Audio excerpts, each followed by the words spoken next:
ওলি আল্লাহদের দরবার, শায়েখে তরিকতের দরবার, এখানে আমরা শিখতে আসব কিভাবে জেলখানা থেকে জান্নাতে যাওয়া যায়।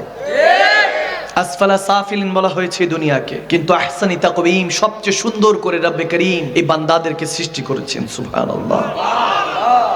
হাসান বলেন নাই, আহসান, সর্বোৎকৃষ্ট, শ্রেষ্ঠ করে। অনেকের দেখবেন চোখ একটা আছে আরেকটা নাই, কান একটা আছে আরেকটা নাই, হাত আছে পা নাই, পা আছে হাত নাই, কিন্তু রব্বে করিমের শুকরিয়া লক্ষ লক্ষ কোটি কোটি শুকরিয়া জ্ঞাপন করে শেষ করা যাবে না যে রব্বুল আলামিন আমাদেরকে কতটা সুন্দর রেখেছেন।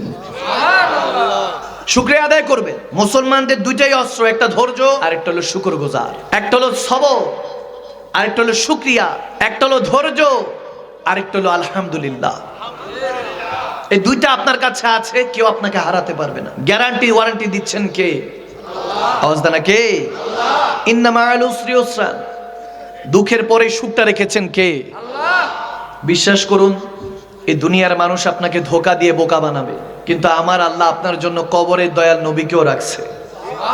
শুধু সেখানে শেষ না, আমার আল্লাহ বলতেছেন যদি মুমিন হস, যদি বান্দা মুমিন হয়ে যাস, আন্নাবিউ আউলা বিল মুমিনিনা মিন আনফুসিহিম, নবী তোদের জানের চেয়ে তো নিকটে রেখেছি। সুবহানাল্লাহ। আমার কষ্ট হলে মা কান্না করবে, বাবা কান্না করবে, একটা পশম যদি উপড়ে যায়, কেটে গেলে তো উফ করে উঠবো, পশম উপড়ালেও আমার আল্লাহ বলতেছে যখন পশম উপড়ে যাবে কিংবা কেটে যাবে, তোমার রক্তকণিকাগুলি আলাদা আলাদা হতে হতে চামড়াগুলি ফেটে যাওয়ার আগে, রক্ত বের হওয়ার আগে, তুমি যদি মুমিন হও, তোমার আগে আমার নবীর নবুয়তের কলিজায় গিয়ে লাগে। সুবহানাল্লাহ।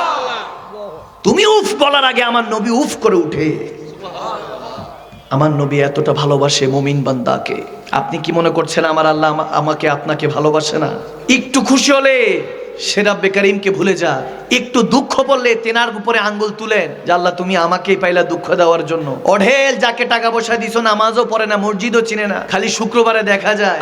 আজকে বুঝার চেষ্টা করব কিভাবে চললে আমি সফলতাকে খুঁজতে হবে না, সফলতা আমাকে খুঁজবে। কিভাবে চললে আমি ভালোবাসাকে খুঁজতে হবে না, ভালোবাসা আমাকে খুঁজবে। জানার দরকার আছে কি নাই? আওয়াজ দেওয়ার দরকার আছে কি নাই? নাহনু আকরাবু ইলাইহি মিন হাবলিল বারি। আমার রব্বে করিম বলেন, বান্দা আমি শাহরাকের ঘরের চাইতে নিকটে তোর সাথে থাকি। নাহনু, সকলের সাথে থাকি, আস্তিক কিংবা নাস্তিক, মানুক কিংবা না মানুক, আমি আল্লাহ বান্দার সাথে থাকি। কিন্তু বান্দা উপলব্ধি করতে পারবে না। যার কলবের মধ্যে আমি মোহর মেরে দিয়েছি, সে শুনবে না, দেখবে না, সে অন্ধ, চোখ থাকতেও দেখবে না, জুবান থাকতেও আমি আল্লাহকে ডাকার তৌফিক হবে না। ঠিক আছে? আপনি চিন্তা করতে পারেন নামাজে কি জন্য মনোযোগ আসে না, ইবাদত কেন আমার নসিবে জুটতেছে না।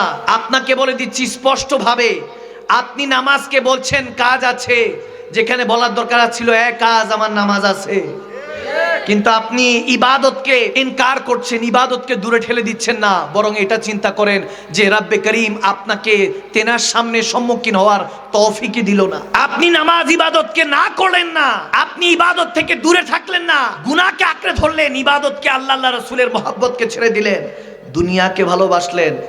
আপনি ভাবছেন যে আপনি ভালোবেসেছেন দুনিয়াকে, না না, আমার আল্লাহ তৌফিকই দেন নাই যে আল্লাহর সম্মুখীন হওয়ার। আপনার কিসমত ফাটা। উলামায়ে কেরাম ওয়াজ করে আপনাদেরকে এত এত মাহফিল, কত মাহফিল সারা বাংলাদেশে আল্লাহ মায়ালু, কত মাহফিল হয়। এখন সার্চ দেওয়ার আগে ফেসবুক সোশ্যাল মিডিয়াতে দেখবেন ওয়াজ মাহফিল চলে আসে, হাসির ওয়াজও আছে, নাউজুবিল্লাহ, কত রং বেরঙের কত রকমের ওয়াজ মাহফিল আছে। হেদায়েত কয়জন? হেদায়েত নাই তো। কেন নাই জানেন? কারণ যিনি বলতেছে তেনার অন্তরে আল্লাহর প্রতি ভয়, রাসূলুল্লাহর প্রতি প্রেম নাই। যে শুনছে সে এন্টারটেইনমেন্ট, বিনোদন পাওয়ার জন্য আসতেছে, হেদায়েতের জন্য নয়। এজন্য উরুস মাহফিলগুলির মধ্যে হেদায়েতের কথা হয়। এখান থেকে আপনাকে পরিবর্তন হওয়ার নিয়ত করে আসতে হবে। এই দুনিয়ার মানুষ আপনাকে কখনো আপন করে নিবে না, যতক্ষণ পর্যন্ত পকেটের মধ্যে ফুলুস টাকা আছে ততক্ষণ দাম দিবে। একবার বিছানায় পড়েন, আপন মানুষটাও বলবে মরে না কেন। শত্রুতাবাদ। আপন মানুষটা সেবা 1 মাস 2 মাস 1 বছর 2 বছর করবে, 2 বছর পর তিক্ততা চলে আসবে। আপনি বিছানায় শুয়ে যখন প্রস্রাব পায়খানা করবেন, আপন মানুষটা সহ্য করবে না, কতক্ষণ আপনার ময়লা পরিষ্কার করবে। অথচ রব্বুল আলামিন আপনি যখন দুনিয়াতে এসেছেন, আপনার ওয়া ওয়া বলার আগে মাকে ব্যবস্থা করে দিয়েছে খাদেম হিসাবে। সে রব্বুল আলামিনকে ভুলে গিয়েছেন আপনি। এখন আপনার জন্য সোশ্যাল মিডিয়া অপেক্ষা করে, আপনি সোশ্যাল মিডিয়াতে আপনার সময় কাটাতে অহরহর ঘন্টার পর ঘন্টা কাটাচ্ছেন। এদিক দিয়ে ফিলিস্তিনের মধ্যে কত ভাই বোনেরা রক্তাক্ত হচ্ছে, খবর নাই। আমরা তো আজকের মেহফিল রাত গেই বাদ গেই, রাত তো শেষ, কথাও শেষ। মেহফিল থেকে গিয়ে আমরা ঘুমিয়ে পড়বো, কিন্তু ফিলিস্তিনের মধ্যে প্রথম কেবল আমাদের যেখানে যে আফগান সারা পৃথিবী তালেবান বলে গালি দিত, মুসলমানদেরকে তালেবান, যাদেরকে জঙ্গি টেররিস্ট বলে গালি দিত, আজকে আমেরিকা পর্যন্ত আফগানিস্তানের যারা যোদ্ধা তালেবানদেরকে যোদ্ধা বলে পুরস্কৃত করেছে। আজকে আমেরিকা সে আফগানিস্তানের মুসলমানদেরকে এখন তালেবান বলে গালি দেয় না, এখন তালেবান বললে বুঝে ফাইটার, যোদ্ধা। সে আফগানিস্তান থেকে মাহাদি আলাইহিস সালাম আসবেন, কালো পতাকাবাহী, এগুলো সম্পর্কে অ্যাওয়ারনেস নাই, যার কারণে দেখবেন শিক্ষার মধ্যে অশিক্ষিতা ঢুকাই দিচ্ছে, থার্ড জেন্ডারের নামে ট্রান্সজেন্ডার পড়াচ্ছে। এগুলো আপনারা পাবেন না, বুঝবেন না। মনে মনে এখন আমরা পুরুষরা নারী হয়ে যাচ্ছি, নারীরা পুরুষ হয়ে যাচ্ছি, নাউজুবিল্লাহ। আপনার সন্তান বড় হবে, বিয়ে করাবেন, আওলাদ দিবে না, মেয়ে বলবে আমি তো ছেলে, মনে মনে আমি ছেলে। ছেলে বলবে বাবা আমি মনে মনে মেয়ে। এরকম অবস্থা হচ্ছে এখন, ছেলেকে মেয়ে, মেয়েকে ছেলে। এগুলো আর অন্যান্য স্কটল্যান্ড, বিভিন্ন দুনিয়ার আমেরিকা, লন্ডন, জার্মান সহ যত রকম ইউরোপ কান্ট্রিগুলি আছে, ফার্স্ট ওয়ার্ল্ড যেগুলোকে বলা হয়, যেখান থেকে টেকনোলজি আসে আমাদেরকে, এই ওই সমস্ত দেশের মধ্যে এইসব জেনা, ব্যভিচার, ফ্রিমিশন এগুলো চলছে, বলৎকার চলছে। এগুলো নিয়ে আলোকপাত করার কেউ নেই, কেউ বলবেও না। আসবে আল্লাহ আল্লাহ রাসূলের জিকির, স্টেজ উঠা এক আলেম আরেক আলেমের গীবত করবে, তারপরে স্টেজ থেকে নেমে যাবে, শেষ, ওয়াজ শেষ। অ্যাওয়ারনেস কোথায়? মানুষকে হেদায়েতের পথে যে ডাক দিবে সে অবস্থান চলে যাচ্ছে। ভাইরা আমার, বাবার আমার, টাইমস আপ, সময় প্রায় শেষ। কিয়ামতের আলামত দেখা দিচ্ছে। আজকে ব্যান্ড প্যাকেজ হইতো মানুষের অভাব হইতো না, কোরআন সূরার আলোচনা হলে মানুষের অভাব পড়ে যায়। আল হক মুরুন, হক কথা তিতা হলো বলতে হবে। আমরা এখন উরুসগুলি করি তবরকের জন্য, এন্টারটেইনমেন্ট পাওয়ার জন্য না। এই হেদায়েতের জায়গাগুলি নষ্ট করলে হেদায়েত আর আসবে না। এজন্য আমি শুরুতে বলেছিলাম শায়েখে তরিকত ওলি আল্লাহদের কাছে যাবেন, কিভাবে আল্লাহ আল্লাহ রাসূলকে পাওয়া যায়, কিভাবে আল্লাহর হওয়া যায়, রাসূলুল্লাহর হওয়া যায়। এই দুই চোখ দিয়ে কত কিছু দেখলাম, কিন্তু আল্লাহকে, রাসূলুল্লাহকে যদি না দেখি, এই চোখ কিস কাজ, কোন কাজে? কোনো কাজের নাই চোখ। আপনি যে সৌন্দর্য দেখতেছেন সমস্ত সৌন্দর্য ক্ষণস্থায়ী, হাইয়ুল কাইয়ুম যে সৌন্দর্য চিরস্থায়ী, সেই সৌন্দর্য যদি না দেখেন, এই চোখের কি কাজ? ভাইয়ের আমার, বাবার আমার, আমাদেরকে সজাগ হতে হবে। আমার রব্বে করিম বলেছেন ওয়াকুনু মা সাদিকিন, ওলি আল্লাহদের সঙ্গ জ্ঞাপন করো। সৎ সঙ্গ নাও, সৎ সঙ্গ স্বর্গবাস, অসৎ সঙ্গ সর্বনাশ। সৎ সঙ্গগুলি আপনাকে চিরস্থায়ী জান্নাতি বানাবে। আমি সুর দিয়ে ওয়াজ করব না, একটা একটা করে কথা বলবো, পয়েন্ট অনুযায়ী কথা বলবো, কোরআন থেকে, হাদিস থেকে। যাদের কিসমতে হেদায়েত থাকবে তারা শোনার নসিব হবে, যাদের কিসমতে থাকবে না তারা যত রকমই আমি কথা বলি না কেন কোনোভাবে বুঝে আসবে না। দেখুন আমার আল্লাহ বলতেছেন, হে মুতমাইন্না নফস অধিকারী যারা আছো, যাদের উপরে আমি রাজি, যারা আমার উপর রাজি। সুবহানাল্লাহ। আপনি তেনার উপর কখনো রাজি হয়েছেন? হন নাই তো। আসবে কিভাবে বরকত? ব্যবসায়, চাকরিতে এই যে লস হয়, নোকসান হয়, জীবন তো অতিবাহিত হচ্ছে, সময় তো সময়ের মতো পার হচ্ছে, খরচ তো আমরা খরচ হয়ে যাচ্ছি। আপনি প্রতি বছর যে বার্থডে সেলিব্রেট করছেন, জন্মদিন পালন করছেন, মনে রাখবেন আপনার 1 বছর চলে গিয়েছে, 1 year গন, 1 বছর চলে গিয়েছে। আনন্দ করার কোনো অবকাশ নেই, বরং দুঃখ প্রকাশ করুন, পিছনে তো সব গুনাহ রেখে এসেছি, ঠিক কি না? 1 বছর চলে গিয়েছে, জন্মদিন পালন করি ছেলের, নাতির, আমরা আনন্দ উল্লাস করি। বছর একটা গেলে নিউ ইয়ার্স, নববর্ষ পালন করি। এখন এগুলোর কারণ আছে, কারণ হলো ওয়াকুনু মা সাদিকিন। ওই যে বললাম, আমরা ওলি আল্লাহদের সঙ্গ জ্ঞাপন করি না, ওলি আল্লাহদের সাথে সোহবত নিতে হবে। শায়েখে তরিকত, ওস্তাদ, আসাদায়ে কেরাম, যারা শায়েখে তরিকত, মুহাদ্দিসে, মুফতি আযম, তেনাদের কদমে যেতে হবে, সঙ্গ জ্ঞাপন করতে হবে। আপনি কস্তুরী ফুল হলেও সমস্যা নেই, গোলাপের সাথে থাকতে থাকতে আপনার শরীর থেকেও গোলাপের সুঘ্রাণ বের হবে, ঠিক না? কিন্তু ওটা তো আপনাদের তৎপরতা নেই। দেখেন হযরত মিসকি আলাইহির রহমা, একজন আল্লাহর ওলির কথা বলছি, মনোযোগ দিয়ে শুনুন। এক আল্লাহর ওলি যেদিক দিয়ে যেত, বুজুর্গ ব্যক্তি ছিলেন, লেবাসটা অনেক সুন্দর ছিল, যেদিক দিয়ে যেত ওনার জেসম থেকে মিশক আম্বরের খুশবু বের হতো। সুবহানাল্লাহ, এত খুশবু বের হতো, সবাই বলতো যে হুজুর আপনি কি কোনো আতর মাখেন? এত খুশবু কেন আপনার জেসম থেকে আসে?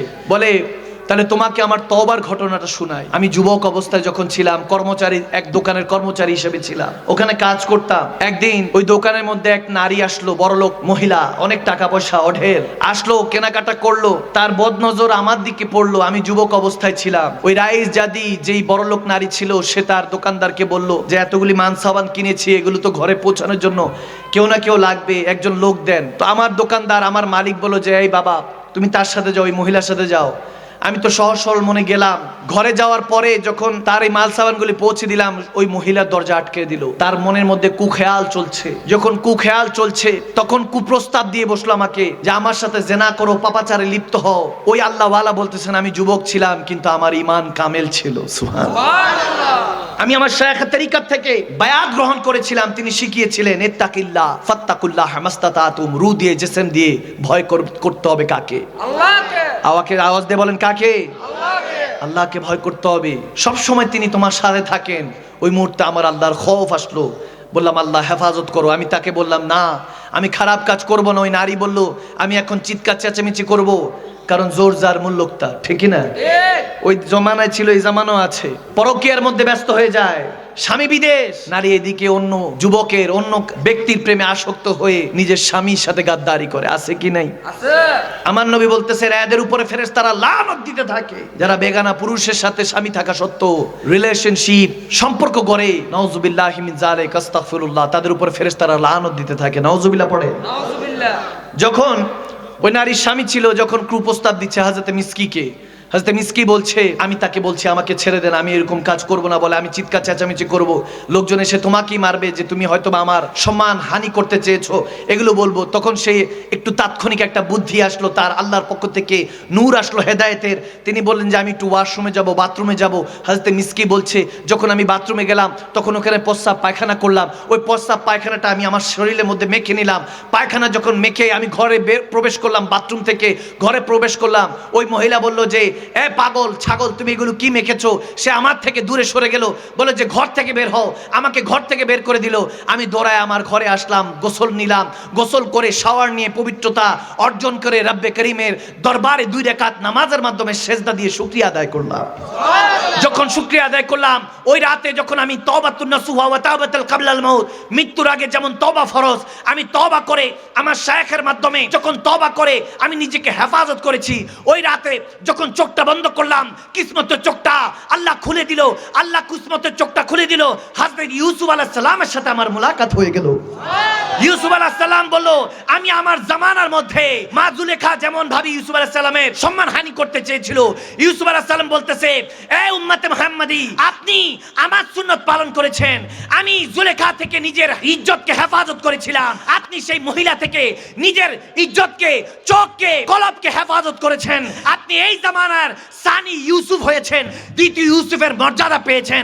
এমন বলতে দেরি নাই, তখন বলতেছে ইউসুফ আলাইহিস সালাম আমাকে জড়িয়ে ধরলেন, আর সাথে সাথে রাহমাতুল লিল আলামিন আমি আমার প্যারা নবীকে স্বপ্ন দেখতে পেলাম।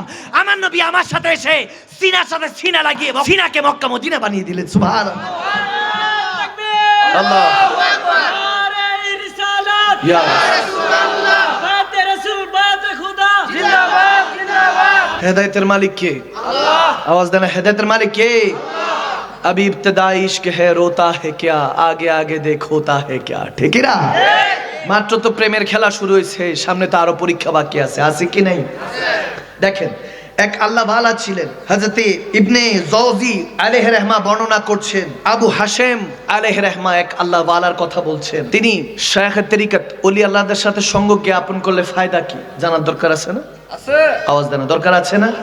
হুজুর আল্লাহর ওলিদের সাথে, শায়খ তরিকতদের সাথে সম্পর্ক রাখলে ফায়দা কি? এই ফায়দাটা শুনে যান 2 মিনিটে। আবু হাশেম আলাইহি রাহমা তিনি একদিন নদীর পাড়ে দিয়ে যাচ্ছেন। আবু হাশেম এই পার থেকে ওপারে যাবেন, হঠাৎ করে একটা নৌকা দেখছেন, বলে আমাকে, ও মাঝি ভাই, আমাকে একটু ওপারে পৌঁছে দেন। মাঝি বলছে যে এই নৌকাটা একজন রিজার্ভ করে ফেলেছে, এখানের মধ্যে যে লোকটা বসা, একটা পুরুষ একটা নারীকে নিয়ে বসা, বলে উনি এই নৌকাটা বরাদ্দ করে ফেলেছেন, রিজার্ভ করে ফেলেছেন, বুকিং করে ফেলেছেন, যাওয়া যাবে না। তো ওই খাতুন, ওখানে যে মহিলাটা বসা ছিল, সে বলতেছে আল্লাহ ওয়ালা মনে হচ্ছে, চেহারা দেখে এক কোনায় বসে নিবে, সমস্যা নাই, এই পার থেকে ওই পারে পার করে দেন। সুবহানাল্লাহ।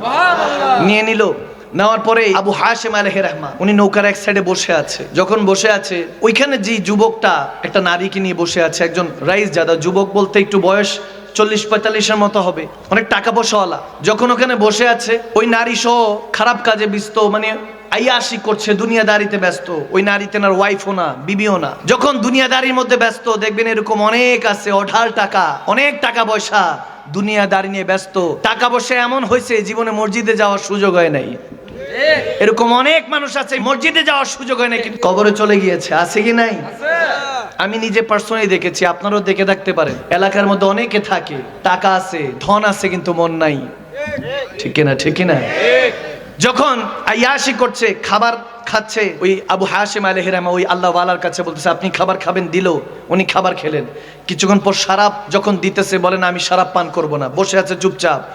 মাঝি যখন নৌকা এই পার থেকে ওপারে নিয়ে যাচ্ছে, ওই নারী তখন গুনগুনিয়ে গান গাচ্ছিল, দুনিয়াদারি গান গাচ্ছে। ওই বড় লোক সেও আনন্দ করছে, ওই ব্যক্তি আনন্দ করছে, মাথা নাড়ছে, মাথা ঢুলাচ্ছে, কিন্তু ওই আল্লাহ ওয়ালা কানের মধ্যে আঙ্গুল দিয়ে রাখছে, শুনতেছে না। তখন ওই ব্যক্তি বলতেছে কি ব্যাপার, আপনার কি গানগুলি ভালো লাগছে না? কত সুরলা, কত মিষ্টি সুরে মেয়েটা গান গাচ্ছে, আপনার কাছে কি গান ভালো লাগছে না? বলে না, আমার কাছে গান ভালো লাগে না, আমার যখন আনন্দের প্রয়োজন হয় আমি অন্য কিছু শুনি। বলে কি শুনেন? বলে আমি যখন শুনি তখন কোরআনে পাক তেলাওয়াত করতে থাকি। বলে আমি আমার আল্লাহর সাথে কালাম করি। বলে কেমন দেখি শুনেন তো, একটু শুনিয়ে দেখান। তখন আল্লাহর ওলি, ওই আল্লাহ ওয়ালা ব্যক্তিটা, বুজুর্গ ব্যক্তি আবু হাশেম আলাইহির রহমা কোরআনে পাকের তেলাওয়াত যখন শুরু করলেন, ওই ব্যক্তির মনের মধ্যে একটা কেমন জানি উষ্ণ অনুভূতি কাজ করে উঠলো, আল্লাহর খৌফ কাজ করে উঠলো। আল্লাহর প্রেমে, নবীর প্রেমে তার মনটা উদাসীন হয়ে গেল। সুবহানাল্লাহ। তেলাওয়াতে কোরআন চলছে, ওই ব্যক্তি চিন্তা করছে এই কোন সুর যে সুরের মধ্যে হারিয়ে যেতে ইচ্ছা করে, এই কোন সুর যে সুরের মধ্যে মনে হয় কিছু একটা আছে, এই কোন সুর যে সুর মনে হচ্ছে আমাকে ডাকছে, মনে হচ্ছে বলছে উঠ বান্দা কিউ ডরতা হে ফির দেখ খোদা ক্যা করতা হে। মনে হচ্ছে কেউ একজন ডাকছে আমাকে। তিনি কাছাকাছি চোখের পানি টলমল করে আবু হাশেমের কাছে এসে বলছেন, ও গো আল্লাহর বান্দা, আমি যদি আল্লাহর কাছে তওবা করি তিনি কি ক্ষমা করবেন? বলতেছে হ্যাঁ ক্ষমা করবেন, কেন ক্ষমা করবেন না? তিনি গাফফার, তিনি রহমান, তিনি রহিম, তিনি তো ক্ষমা করার জন্য বসে থাকে। ঠিক না? আমরা কোনো বান্দার কাছে গেলে যদি এই সময় যাই, আমাদেরকে দূর দূর করে তাড়িয়ে দিবে। টাকা পয়সার জন্য গেলে দূর দূর করে তাড়িয়ে দিবে, বিরক্ত হবে, বলে কেন আসছো এত রাতে, কেন দিনে আসো, এখন এত রাতে কেন আসছো, বিরক্ত হবে। কিন্তু রব্বে করিম বিরক্ত হয় না চাইলে, বরং আমার রব্বুল আলামিন বলেন বান্দা গভীর থেকে গভীর রজনী হবে যখন দুনিয়ার দরজা তোর জন্য বন্ধ, আমার দরজা তোর জন্য সর্বদা খোলা। তিনি কে? তিনি কে? যখন কাছাকাছি গেলেন, বলতেছেন আমি তওবা করতে চাই, আমাকে তওবা করুন। ওই আল্লাহ ওয়ালা শাইখ তরিকত বলতেছে এখনই বায়াত নাও, তওবা হও। তওবা হলেন, বায়াত নিয়ে সঙ্গ জ্ঞাপন করলেন, তিনার যত টাকা পয়সা আছে সব দান করে দিলেন, ফাকির হয়ে গেলেন। ওই আল্লাহর ওয়ালা আবু হাশেম যেই পথে, তিনিও সেই পথে। আবু হাশেম নামাজ পড়েন, ওই রাইস জাদা ওই বড় লোক ব্যক্তিটাও নামাজ পড়ছে। সমস্ত কিছু দুনিয়াদারি যত ব্যবসা বাণিজ্য ছিল সব কিছু থেকে তালাক দিয়ে আল্লাহ আল্লাহ রসুলের পথে যখন চলা শুরু করলেন, ইশক ইমতিহান লেতা হে। हाँ इश्क को हमने नजर से एक दिन नजर मिलाते नजर को देखा, मिली नजर जब नजर से उनकी इश्क चुराते नजर को देखा। যখন ইশক তেনাকে ইমতিহান নিচ্ছে, যখন ইমতিহান নিতে নিতে সমস্ত কিছু আল্লাহ আল্লাহ রাসূলের জন্য কুরবান করে দিলেন, নিজের বলতে আর কিছুই রাখলেন না। শায়েখ যেখানে পথে চলতে বলে, যেই পথে মুর্শিদ চলতে বলে, সেই পথে যখন চলছেন ওয়াকুনু মা সাদিকিন, ওলি আল্লাহ সঙ্গ জ্ঞাপন করতে করতে যখন সিনাটা পবিত্র হয়ে গেল, একদিন কান্না করে বলে দিচ্ছেন জিন্দগি সে ইয়ে গিলা হে কে শেখ তু যারা দের সে মিলা হে। আমার জিন্দিগির কাছে একটাই নালিশ যে শেখ আপনাকে পেলাম তো পেলাম, অনেক দেরি করে পেলাম, যদি কিছুদিন আগে পেতাম হয়তোবা জীবনটা আরো সুন্দর হতো, হয়তোবা গুনাহ থেকে নিজেকে হেফাজত করতে পারতাম। আল্লাহ ওয়ালা তিনি চোখের পানি ছেড়ে কাঁদতেন আর আল্লাহর সেজদার মধ্যে সবসময় শুকরিয়া জ্ঞাপন করতেন, নবীর প্রেমে আসক্ত থাকতেন। সেই মদিনাতুল মুনাওয়ারায় যিনি 1450 বছর এসে আমাদের আগে এসে আমাদের জন্য খেয়াল করতেন, আমাদের জন্য কোরআন দিয়ে গিয়েছেন, আমাদের জন্য সালাত দিয়ে গিয়েছেন। ইন্নাস সালাতা তানহা আনিল ফাহশাই ওয়াল মুনকার, যেই নামাজ বান্দাকে খারাপ কাজ থেকে বিরত রাখে বান্দা, ওই সমস্ত কাজ ওই সমস্ত কথা এখন আমাদের মধ্যে রুহের মধ্যে তাসির করে না। যখন ওই আল্লাহওয়ালা বলতেছেন, এভাবে যখন সঙ্গ জ্ঞাপন করলেন, 20-30 বছর কেটে গেল, ওই বান্দা ইন্তেকাল করে গেলেন। শেখ তরিকত আবু হাশেম আলাইহির রহমা নিজে দাফন কাফনের ব্যবস্থা করলেন, জানাজা দিলেন, কবরে শোয়া আসলেন, রাতের বেলায় চোখের পানি ছেড়ে কাঁদছেন। 20-30 বছর মুরিদের জন্য মুর্শিদ কাঁদছে, শেখ তার নিজের রুহানি সন্তানের জন্য কাঁদছে। কত বছর একসাথে কাটিয়েছি, দুনিয়াদারি কত টাকা পয়সা ছিল সব আল্লাহ রাসূলের জন্য কোরবান করে দিয়েছেন। সে জানি কেমন আছে কবরের মধ্যে। যখন কান্না করতে করতে আবু হাশেম আলাইহির রহমা ঘুমিয়ে পড়লেন, এদিকে চোখ বন্ধ হলো, ওদিকে কিসমতের চোখটা, আবার মহব্বতের চোখটা আল্লাহ খুলে দিলেন। আবু হাশেম সেই তেনার রুহানি সন্তানকে স্বপ্ন দেখতে পেলেন, বলতেছে, বাবা তুমি কেমন আছো? হে আমার পুত্র কেমন আছো? বন্ধু দোস্ত আমার কেমন আছো? তখন বলতেছে, হুজুর আমি অনেক ভালো আছি। কবরে যখন আমাকে রেখে এসেছেন, দাফন কাফন করে এসেছেন, আমি আল্লাহ রাসূলের জন্য জীবনটা উৎসর্গ করেছি। আমি আল্লাহ রাসূলের জন্য দুনিয়াতে যখন দুনিয়াদারি তালাক দিয়েছিলাম, আমাকে আমার নবী কবরে যেতে দেরি নাই, আমাকে জড়িয়ে ধরেছেন। মুনকার নাকির প্রশ্ন করার আগে আমার নবী বলেছেন, হ্যাঁ মুনকার নাকির, সে কি প্রশ্নের উত্তর দিবে, সে আমার কি লাগে? আমি বলতেছি, আমার আশিক হয়, আমার উম্মত হয়, আমার দিওয়ানা হয়, তাকে বেহেশতের নেয়ামত দে। আমার আল্লাহ আমাকে ইস্তেকবাল দিয়েছেন, নামাতুল উরুস, আমার কবরটা আল্লাহ বাসরাত্রির মতো সাজিয়ে দিয়েছেন। আমি আমার নবীর কদমে ঘুমিয়ে আছি। সুবহানাল্লাহ। ये नाज़ी अंदाज हमारे नहीं होते, अगर झोली में टुकड़े मुस्तफा तुम्हारे नहीं होते, मिलती हुजूर ना आपके दर से भीख, मांगतों के यहाँ गुजारे नहीं होते। হয়তো বা সেই আশিক রাসূল কবরে গিয়ে বলছিলেন, নবী না হয় এই দুনিয়ায়, না হয়েছি ফেরেশতা খোদার, হয়েছি গো নবী উম্মত আপনার, তার তরে শুকর হাজার বার। সুবহানাল্লাহ, আল্লাহু আকবার। এটা হলো হেদায়েত। হেদায়েত কি মনে করছেন? আপনার কোটি কোটি টাকা আছে, এটা হেদায়েত? আপনি মসজিদে দান করেন, দানবীর, এটা হেদায়েত? আপনি নামাজ পড়েন, এটাও হেদায়েত না। ইত্তাকিল্লাহ, আল্লাহর খৌফ সর্বদা আপনার অন্তরে বিরাজমান। নবীর প্রেম দিয়ে যে সিনাটা ভরপুর থাকে, সেই সিনার মধ্যে আল্লাহ হেদায়েত দান করে। ঠিক কিনা? ঠিক কিনা? নেককার আর পরেজগার পার্থক্য আছে। নেককার হলো যে আমল করে, নেক আমল করে, আর পরেজগার সে যে গুনাহ থেকে নিজেকে হেফাজত করে। আপনি আমল করছেন, প্রত্যেক রাতে যখন খৌফ আসে, অন্তরের মধ্যে ভয় আসে, আল্লাহ যে গুনাহগুলি একা একা করি কেউ জানে না, তুমি তো জানো। কম্বল মুড়ি দিয়ে গুনাহ করছি, আমার মা বাবা আমাকে ভালো মনে করে, কিন্তু মালিক তুমি তো ওই দরজার নিচে দিয়ে জানলার ফাঁকে দিয়ে যে অক্সিজেনটা পাঠায় দাও, তুমি তো সব দেখো। আমার গুনার উপর তুমি যেভাবে পর্দা দিয়ে রেখেছো, এখন গুনাহ তো এমন অবস্থা, গুনাহ করে এসে বলে আমি গুনাহ করেছি। যে গুনাহ থেকে আল্লাহ হেফাজত, জেনা করে, বেগানা নারী দেখে, বলে একটা সুন্দর মেয়ে দেখছি, সুন্দর ছেলে দেখেছি, এগুলো আলোচনা করে। ভাইরা আমার, বাবারা আমার, হেদায়েতের কথা আস্তে আস্তে উঠে যাচ্ছে। মনে রাখবেন, হেদায়েত এত কঠিন জিনিস, যার কিসমতে নেই সে বুঝে। আপনি যখন গুনাহ করছেন, এটা আপনি গুনাহ করছেন না, আল্লাহকে চ্যালেঞ্জ করছেন। নাউজুবিল্লাহ সুম্মা মাআযাল্লাহ। আমরা এইভাবে দেদারসে গুনাহ করি। আল্লাহ তাবারক ওয়া তাআলা আমাদের গুনার উপর যদি পর্দা না দিত, মানুষ আমাদেরকে জেনাখোর বলে ডাক দিত। যারা সালাম দেয় হয়তো বা সালামও দিত না। ঠিক না?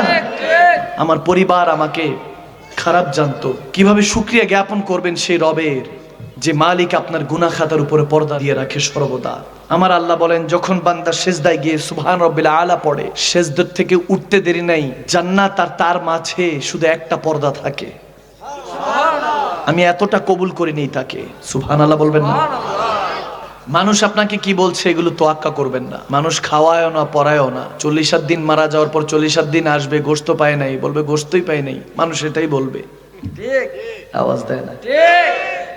মানুষ আপনার কি করছে, কি বলতে, কি আজকে পরিবর্তন হলে কালকে কি বলবে, দূরও কি দেখছি না, সিপাই গিয়ে সুখ টান দিতে এখন আসছো, এরকম অনেক কিছু বলবে। মানুষের কথা ধারধারি করবেন না, চিন্তা করতে থাকবেন রব্বে কারীমের কাছে কি জবাব দিব। এই চিন্তা করলে আপনার মধ্যে হেদায়েত আসবে ইনশাআল্লাহ। মহব্বতে ঢুকলে আমার আবার হুশ ঠিক থাকে না, চলবে চলবে। দেখেন আপনি যে পরিবর্তন হচ্ছেন, এটা বুঝবেন কিভাবে জানেন?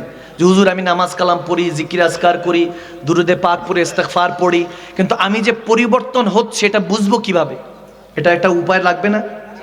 এটা কোরআনে আছে, হাদিসে আছে। সুবহানাল্লাহ বলেন না? সিস্টেমটা রব্বে কারীম দিয়েছে। আপনি যখন ঘুমাতে যান, যখন ঘুমান, চোখটা বন্ধ হয়, স্বপ্ন দেখি কি দেখি না? ভালো আছে, খারাপ আছে? আওয়াজ দেয় না? আল্লাহ অহেতুক কোনো কিছুই বান্দার জন্য সৃষ্টি করেন নাই। আপনাকে বুঝতে হবে, আপনি ভালো কিছু দেখলে বুঝবেন এটা আল্লাহ থেকে আসছে। সুবহানাল্লাহ কয় না? অনেক সময় দেখি যে ছাদের থেকে পড়তেছি মনে পয়রা সেপড হয়ে যাবো, আওয়াজ দেয় না। মাঝে মাঝে দেখি যে কুকুর দৌড়াচ্ছে, মাঝে মাঝে দেখি সাপ দৌড়াচ্ছে, আওয়াজ দিচ্ছে না বাবা, আওয়াজ দিতে হবে, ঠিক না? ঠিক না? অনেক সময় দেখি আমরা কোথাও না কোথাও গিয়ে হয়তো বা নামাজ পড়তেছি, মাঝে মাঝে দেখি খেজুর খাচ্ছি, মাঝে মাঝে দেখি পায়েস খাচ্ছি, মাঝে মাঝে নিজের দাদাকে, দাদিকে, নানাকে, নানিকে, মাকে, বাবাকে যারা ইন্তেকাল করেছে তাদেরকেও দেখি। ভালো স্বপ্ন খারাপ স্বপ্ন দেখি কি দেখি না? এটার একটা আসর পরে রাতে যেটা দেখেছেন দিনের বেলা সেটা চিন্তা করতে থাকেন। তবে হ্যাঁ, এখানে ইমামগণরা বলেছেন খাবের কথা, স্বপ্নের কথা, শেখ ছাড়া, স্কলার ছাড়া, আপনার যিনি শেখ তরিকাতে, আপনার শেখ যিনি, তিনি ছাড়া কিংবা অনেক বড় বুজুর্গ যারা, তেনারা ছাড়া বাদে মাগরিবের পরে স্বপ্নের কথা, খাবের কথা আলোচনা করা যাবে না। আর মাগরিবের আগে, আজানের আগ পর্যন্ত আপনি আপনার শেখ তরিকাতদের কাছে আপনি স্বপ্নের ব্যাপারে তাবির জেনে নেবেন। সুবহানাল্লাহ বলে। স্বপ্ন যেটা দেখেছেন মনে রাখবেন এটার উল্টো হতে পারে, ব্যাখ্যাটা তাবিরটা এটার উল্টো হয়। যেমন এক যুবক স্বপ্ন দেখেছেন, গভীর খেয়াল, স্বপ্ন দেখার পর তিনি দেখছেন যে স্বপ্নের মধ্যে এক সুন্দর একটা জায়গা দিয়ে যাচ্ছে, আমি সংক্ষেপে বলছি, সুন্দর একটা জায়গা দিয়ে যাচ্ছেন। হঠাৎ করে তিনি স্বপ্নে দেখতেছেন দয়াল নবীকে, সুবহানাল্লাহ, মদিনাওয়ালাকে, রসুল আরবিকে স্বপ্ন দেখলেন। আল্লাহু আকবার। যখন স্বপ্ন দেখলেন দৌড়ায় গেলেন, নবীজির কদমে চুমু খেলেন, হাতে চুমু খেলেন, বলতেছেন ইয়া রাসূলুল্লাহ, আপনাকে জানের চাইতে বেশি ভালোবাসি। হঠাৎ করে লক্ষ্য করলেন যে নবীজির চেহারা মোবারকের মধ্যে মাছি বসতেছে। নাউজুবিল্লাহ। কি বসে? এখন মাছি আমরা জানি যে মশা মাছি এগুলো বসে হলো নাপাক জিনিসে, ঠিক কিনা? ময়লার মধ্যে বসে। এখন মাছি বসতে চাচ্ছে, বসে নাই, বসতে চাচ্ছে, ওই যুবক সরিয়ে দিচ্ছেন, বসতে দিচ্ছেন না, নবীজির চেহারা মোবারকের মধ্যে বসতে দিচ্ছেন, সরিয়ে দিচ্ছেন, বারবার সরিয়ে দিচ্ছেন। কিছুক্ষণ পরে এই অবস্থা দেখে উনি লাফিয়ে উঠলেন, ঘুম থেকে লাফিয়ে উঠে দেখে তাহাজ্জুদের ওয়াক্ত চলছে। তার মানে বুঝতে পারলেন, আমার নবী বলেছেন হাদিসে কুদসির মধ্যে, যদি তাহাজ্জুদের আগ মুহূর্তে তুমি কোনো খাব দেখো, যদি স্বপ্ন দেখো তাহাজ্জুদের আগ মুহূর্তে, বুঝতে পারবা এটা তোমাকে আল্লাহ দেখিয়েছেন। সুবহানাল্লাহ। আল্লাহর হুকুমে দেখেছো। আর মান রানি ফাকাদ আল হক, আমার নবী বলেন শয়তান সবার দুনিয়ার আদম সফিউল্লাহ থেকে কিয়ামতের আগ পর্যন্ত সবার সুরত ধরতে পারে, আমি নবী মুস্তাফার সুরত শয়তান ধরতে পারে না। আমার নবী সুরতটা শয়তান ধরতে পারে না। যদি কেউ আমি নবী মুস্তাফাকে দেখে তাহলে সত্যি সত্যি আমি নবীকেই সে দেখেছে। সুবহানাল্লাহ বলে। যখন এরকম হলো তখন তিনি ঘুম থেকে লাফিয়ে উঠে বলতেছে নবীজিকে দেখলাম, এটা তো ভালো স্বপ্ন, ঠিক কিনা? নবীজিকে দেখেছি, ভালো স্বপ্ন, কিন্তু মাছি বসতেছে নবীজির চেহারা মোবারকে, এটা তো খারাপ। এটার ঘটনা কি? দুশ্চিন্তায় পড়ে গেলেন যে আমার কোনো আমলের কারণে এই অবস্থা দেখেছি কিনা। দৌড়ায় তেনার শেখের কাছে গেলেন। যখন তেনার শেখ একজন পীর বুজুর্গ, ওই সময়ের অনেক বড় আল্লাহ ওয়ালার কাছে, যখন মুফতি আজমের কাছে গেলেন, বলে হুজুর এরকম এরকম আমি দয়াল নবীকে স্বপ্ন দেখেছি, মায়ার নবীকে দেখেছি, কিন্তু মাছি বসতেছে, আমি তাড়াতাড়ি সরিয়ে দিচ্ছিলাম, এটা কি দেখলাম? তখন আল্লাহর ওলি ভালো একটা তাবির করলেন, বলে তোমার কিসমতটা আল্লাহ অনেক রোশনদার করেছে, তুমি জগৎ বিখ্যাত আলেমী দ্বীন হিসাবে তুমি গ্রহণযোগ্যতা পেয়েছো, কোরআনের পর বিশুদ্ধ কিতাব তুমিই লিখবা। তখন তিনি বলতেছে ওই মাছিগুলো ছিল জাল হাদিস, সই হাদিস না। এই জাল হাদিসকে তুমি কর্তন করছিল, ওই মাছিগুলিকে সরিয়ে দিচ্ছিল, মানে জাল হাদিসকে সরিয়ে তুমি একটা সই হাদিস লিখবা। জগৎ বিখ্যাত সেই আল্লাহর ওলি, ওই যুবকের নাম ইমামে বুখারী। সুবহানাল্লাহ। আল্লাহু আকবার, আল্লাহু আকবার। ইমাম বুখারীর নাম আমরা শুনেছি না? শুনেছি। 30 পারা বুখারী যিনি লিখেছেন, সহিহ হাদিস, সিএসি তার মধ্যে প্রথম হাদিস যেটাকে কোরআনের পরে মর্যাদা দেওয়া হয়, সম্মান করা হয়। সুবহানাল্লাহ বলেন। সে বুখারী শরীফ যিনি লিখেছে, ইমাম বুখারী যুবক বয়সে স্বপ্ন দেখেছেন। তাহলে স্বপ্নের দাম আছে কি নাই? আছে। আওয়াজ দেন, দাম আছে কি নাই? আছে। আপনার তাবিরের উপরে ডিপেন্ড করবে কি চলছে, আপনি যে পরিবর্তন হচ্ছেন, এটা ওই যে বললাম, আপনি ভালো স্বপ্ন দেখলে এটা আপনার ভিতরে পরিবর্তন টানছে, এটা আপনাকে আল্লাহ জানান দেন। ভাইরা আমার, বাবারা আমার, একটা ছোট্ট একটা মেসাল যদি আমি না দিই তাহলে নয়। ইমাম গাজ্জালী আলাইহির রহমা, তেনার কাছে এক ব্যক্তি এসে বলতেছে হুজুর আমি একটা কঠিন স্বপ্ন দেখেছি। কিমা সাআদাতের মধ্যে ইমাম গাজ্জালী আলাইহির রহমা, হুজ্জাতুল ইসলাম যেনাকে বলা হতো, সুবহানাল্লাহ বলেন, তিনি বর্ণনা করছেন, বলতেছেন এক যুবক বলছে হুজুর আমি দেখতেছি স্বপ্নের মধ্যে আমি দৌড়াচ্ছি, আমাকে একটা বাঘ সিংহ তাড়া করছে, আমি বাঁচার জন্য দৌড়াতে দেখতেছি একটা কুয়ার মধ্যে লাফ দিলাম, লাফ দিয়ে দেখি নিচে একটা সাপ অপেক্ষা করছে, আমি তাড়াতাড়ি একটা রশি দেখে এটার মধ্যে ধরে ফেললাম। ধরে ফেলার পরে আমি ওখানে ঝুলে আছি, দেখি উপরের মধ্যে হলো সিংহ, নিচে ওই কুয়ার নিচে দেখি একটা বড় একটা অজগর সাপ, বিষাক্ত সাপ অপেক্ষা করছে, নিচে মৃত্যু, উপরে মৃত্যু। যখন আমি ভয়ে আতঙ্ক ওই অবস্থায় দেখতেছি যে একটা সাদা ইঁদুর আর একটা কালো ইঁদুর ওই দড়িটা যেটা আমি কুয়ার মধ্যে ঝুলে আছি সেটা কুটকুট করে খেয়ে ফেলছে। মানে রশিটাও যে কোনো মুহূর্তে ছিঁড়ে যেতে পারি। ভয়ঙ্কর এই সিচুয়েশনে আমি খাবের মধ্যে যখন ভয় আতঙ্ক, তখন দেখলাম আমার সামনে একটা মধুর চাক। ওই চাকটা দেখে আমি লোভ সামলাতে পারলাম না, মধু ওখান থেকে চাকের থেকে নিয়ে আমি একটু মধু নিলাম। উপরে যে সিংহ, নিচে যে সাপ, মাঝখানে ওই সাদা ইঁদুর কালো ইঁদুর যে ওই রশিটা খেয়ে ফেলছে, আমি ভুলে গেছি। এমন অবস্থা আমার ঘুমটা ভেঙে গিয়েছে। এটার তাবির কি, এটার ব্যাখ্যা কি? ইমাম গাজ্জালি আলাইহির রহমা এটার ব্যাখ্যা করছে গভীর খেয়া, বলতেছে তুমি এমন মারাত্মক একটা স্বপ্ন দেখেছো যেটা উম্মতের জন্য হেদায়েতের কারণ হতে পারে। সুবহানাল্লাহ। তুমি যে লায়ন, যে সিংহটা তোমাকে তাড়া করছিল, ওটার কেউ না, ওটা দ্বারা বুঝানো হয়েছে মালাকুল মউত আজরাইল আলাইহিস সালাম সর্বদা তোমাকে তাড়া করছে। তোমার সামনে কিয়ামত, পিছনে মৃত্যু ভাগছে। আর কুয়ার মধ্যে যে লাফ দিয়েছো, ওই কুয়ার মধ্যে যে সাপ অপেক্ষা করছে ওটা হলো কবর, ওটা তোমার কবর। যে রশিটা ধরে ঝুলেছিলা বাঁচার জন্য, সেটা তোমার সময় হায়াত। আর সাদা ইঁদুর কালো ইঁদুর মানে হলো দিন রাত, কুটকুট করে তোমার সময় তোমার হায়াত খেয়ে ফেলছে। ঠিক কিনা, ঠিক কিনা? আর মধুর চাক দেখে তুমি যে সমস্ত সিচুয়েশন ভুলে গেলা, ওই মধুর চাক হলো দুনিয়া। যে দুনিয়াকে তুমি ক্ষণস্থায়ী জিনিসটাকে চিরস্থায়ী স্বাদ মনে করছো, দুনিয়ার স্বাদ ওই মধুর চাকটা মুখে নেওয়ার সাথে, স্বাদ গ্রহণ করার সাথে তুমি সমস্ত কিছু ভুলে আছো। তেমনি ভাবে এই দুনিয়াদারি তোমাকে সমস্ত কিছু ভুলে রেখেছে, যে তোমার পিছনে মৃত্যু আর সামনে তোমার কিয়ামত অপেক্ষা করছে। ঠিক না? এই জন্য বললাম ভালো আমল স্বর্ণ রূপার মতো। আপনি যেমন টাকা পয়সা ব্যাংকে রাখেন, আপনার ভালো আমলগুলিও এরকম জমা থাকে যেগুলো আপনার কিয়ামতের ময়দানে নাজাতের জারিয়া হবে, কবরে নাজাতের জারিয়া হবে। ঠিক কি না? আল্লাহ তাবারক ওয়া তাআলা আমাদেরকে হেদায়েতের পথে চলার তৌফিক দান করুন। আমিন। আমিন বলেন, আমিন বলেন। আমি কিছু বিষয় সম্পর্কে অবগত করেছি, এগুলো জানার দরকার আছে না বাবা? এই বিষয়গুলি না জানলে আমরা হেদায়েত প্রাপ্ত হতে পারবো না। এই জন্য এগুলো বলার চেষ্টা করেছি। আল্লাহ আমাদেরকে 5 ওয়াক্ত নামাজ হিসাবে কবুল করুক। আমিন। আমিন বলেন, আমিন বলেন। আল্লাহ তাহাজ্জুদ গুজার বান্দা হিসাবে আমাদেরকে কবুল করুক। আমিন বলেন। এখন আমার মনে পড়ে, আমি আজকে এখানে আসতে আমার সফর সঙ্গীদেরকে বলছিলাম যে 8-10 বছর আগে, 9 বছর আগে আমার মুর্শিদ কেবলা সহ যখন এখানে আসতেছিলাম পানিশ্বর, তা আমার আজকে এখানে বসে খেতাব করছি, ওয়াজ করতেছি, কিন্তু বারবার ওই সময়টার কথা মনে পড়ছিল যে যখন অত্র দরবারের পীর সাহেব কেবলা গাদিনেশিন হুজুর কেবলা যখন সুস্থ ছিলেন, স্টেজে আসার সুযোগ হতো, তখন কত সুন্দর ছিল। আওলাদের রসুল মুর্শিদ কেবলা যখন হাজিরা দিতেন কত সুন্দর ছিল। এই জন্য একটা কথা আছে, যায় দিন ভালো আসে দিন খারাপ। রব্বে কারীমও বলেছেন ওয়াল আসরি ইন্নাল ইনসানা লাফি খুসর, বান্দা তোমরা খসরে আছো, যতই উন্নতি দেখছো এগুলো উন্নতি নয়, অবনতি। ঠিক কিনা, ঠিক কিনা? এই জন্য আমাদের পরপারের হিসাব নিকাশ গুছিয়ে রাখতে হবে ভাইয়েরা আমার। আমি শুধু লাস্ট আগাজ এটা দিয়ে যাচ্ছি, আমার মুর্শিদ কেবলা আওলাদের রসুল জানশাল মাদানী তিনি বলেছিলেন, যে বছর বলেছিলেন যে আমি আর আসবো না, এরপর থেকে আর আসেন নাই। এখন আর স্টেজে তেনাকে দেখা যায় না। তেমনি ভাবে দেখতে দেখতে আপনার আমার মহান হুজুর কেবলা মুর্শিদ কেবলা আজিজুর রহমান আল আবিদি আল কাদরি মাদাজুল আলী বিছানায় পড়ে আছেন, তিনিও চলে যাবেন। যখন আল্লাহর ওয়ালা, আল্লাহর ওলি আলেমে দ্বীন সহ উঠিয়ে নেয়, আল্লাহ রহমতটা উঠিয়ে নেয়। শুধু আলেম চলে যায় না, এক জায়গায় এসেছে হাদিসের মধ্যে এরকম পেয়েছি, যখন কোন বুজুর্গ আল্লাহর ওলি ইন্তেকাল করে, আসমান জমিন 10 দিন কান্না করতে থাকে। কয়দিন? 10 দিন। আর যখন একজন আলেম দ্বীন, হক্কানি আলেম দ্বীন ইন্তেকাল করে, আসমান জমিন 40 দিন কান্না করতে থাকে।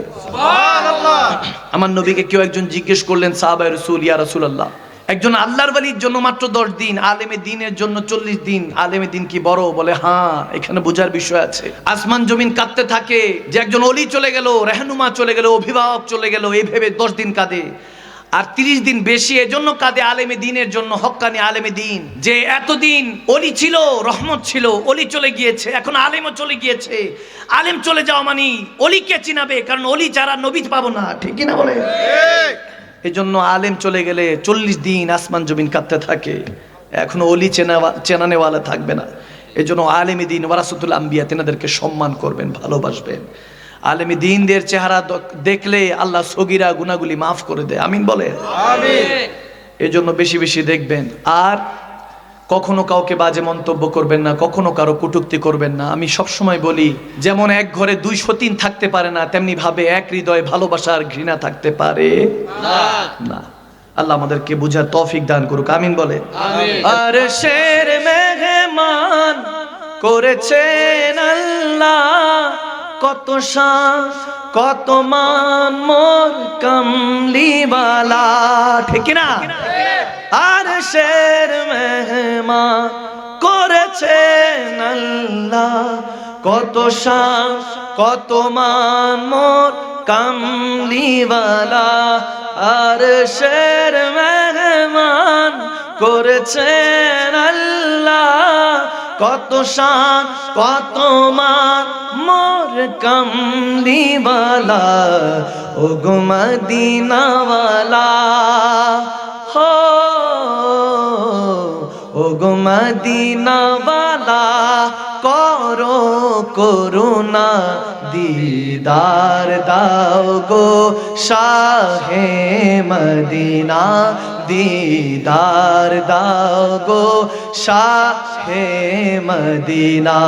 নবীর রওজা শরীফ দেখে মন ভরে না, নবীর রওজা শরীফ দেখে মন ভরে না।